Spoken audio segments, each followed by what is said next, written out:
இப்போ பார்த்தீங்கன்னா ஜிலேபி ரெடி ஆயிடுச்சு. நல்லா ஒரு சுகர் சிரப்போட ஜிலேபி வந்து வீட்லேயே நம்ம ரெடி பண்ணிட்டோம்.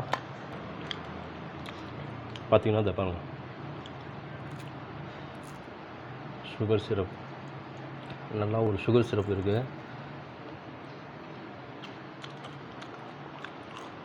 ஹாய் ஃப்ரெண்ட்ஸ், எல்லாம் எப்படி இருக்கீங்க? இன்றைக்கி வந்து ஒரு சூப்பரான ரெசிபி பார்க்கலாம். என்னென்னு பார்த்தீங்கன்னா ஜிலேபி எப்படி செய்யுதுன்னு சொல்லிட்டு நம்ம பார்க்கலாம். சிம்பிளாக ஒரு 10 நிமிஷம் செய்கிற மாதிரி இந்த ரெசிபி எப்படி இருக்குன்னு சொல்லிட்டு பார்க்கலாம். வாங்க வீடியோக்குள்ளே போகலாம். என்னென்ன பொருள் தேவைன்னு பார்த்தீங்கன்னா, பேசிக்காக ஃபஸ்ட்டு நம்மளுக்கு Eno powder, maida, colour yellow and orange colour போட்டால் தான் அந்த இது வந்து ஜிலேபி வந்து உங்களுக்கு நல்லா இருக்கும். அதுவும் பார்த்திங்கன்னா நெய், நான் மெஷர்மெண்ட்டுக்காக தான் நெய் இப்படி வாங்கியிருக்கேன். எண்ணெய், இது எப்படி செய்யுதுன்னு சொல்லிட்டு காமிக்கிறேன். நான் சர்க்கரை, ஒரு கப்பு மாவுக்கு சுகர் சிரப் எவ்வளோ தேவைன்னு சொல்லிட்டு பார்த்துக்குங்க. ஒரு 1.25 கப்பு சுகர் போடுறேன். தண்ணி ஒரு 250 ml தண்ணி. அடுத்தது கலர் பவுட்ரு,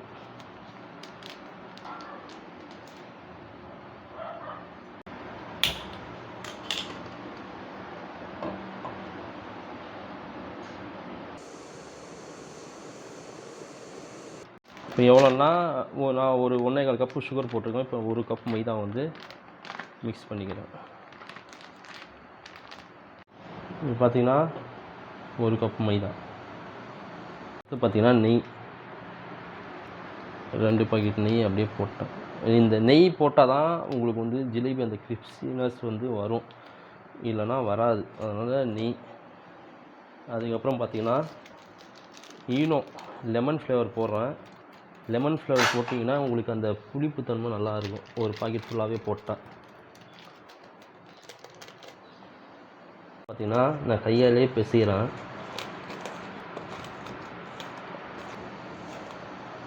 சுகர் சிரப்பு கம்பி பதம் வந்தால் போதும். அதுக்குள்ளே நான் இந்த மாவு ரெடி பண்ணிவிடுவேன். ஒரு 10 நிமிஷம்தான்.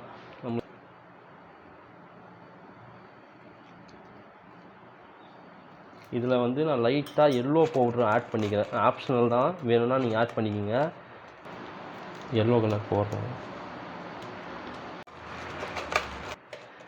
சிம்பிளான ஒரு ஜிலேபி மாவு. நம்ம இந்த ஈனோ போட்டோம்ல, ஈனோ போட்டோன்னே உங்களுக்கு மாவு பார்த்தாவே தெரியும் இது போல் வரும்னு.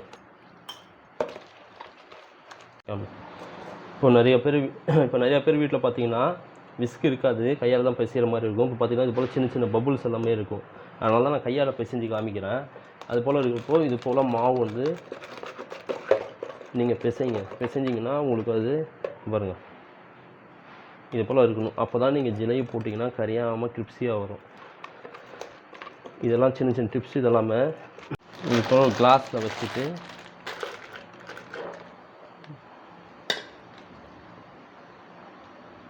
மாவு வந்து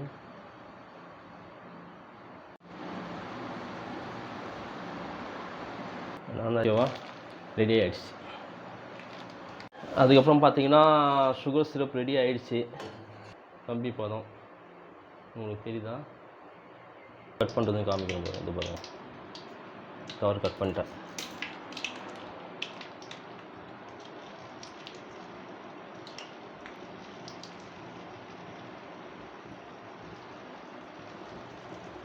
அப்படியே போட்டோன்னு மேலே வந்துச்சுன்னா எண்ணெய் சூடாகிடுச்சுன்னா இருக்கும்.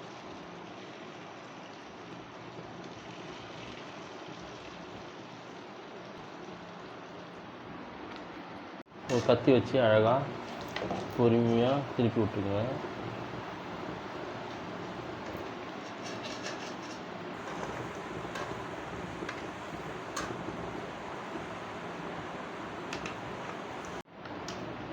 பார்த்தீங்கன்னா ஃபஸ்ட்டு ஒரு பீஸ் போடுறேன்.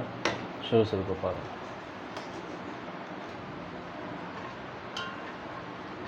சுகர் சிரப்பை போட்டு நல்லா ஊற வச்சுருங்க. ஒரு 2 நிமிஷம் நல்லாயிருக்கும்.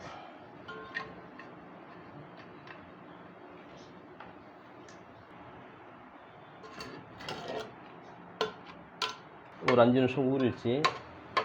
ஊறிட்ட அப்புறம் நான் எடுத்து பிளேட்டில் வைக்கிறேன் பாருங்கள்.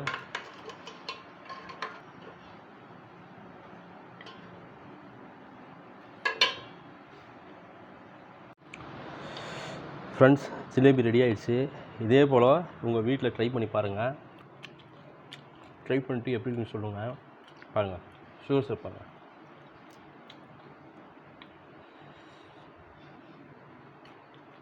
ட்ரை பண்ணிட்டு எப்படின்னு கமெண்ட் போடுங்க. வீடியோ நல்லா இருந்தால் லைக் போடுங்க. உங்களுக்கு இந்த வீடியோ புரிஞ்சிருக்குன்னு நினைக்கிறேன். தேங்க்யூ, பாய்.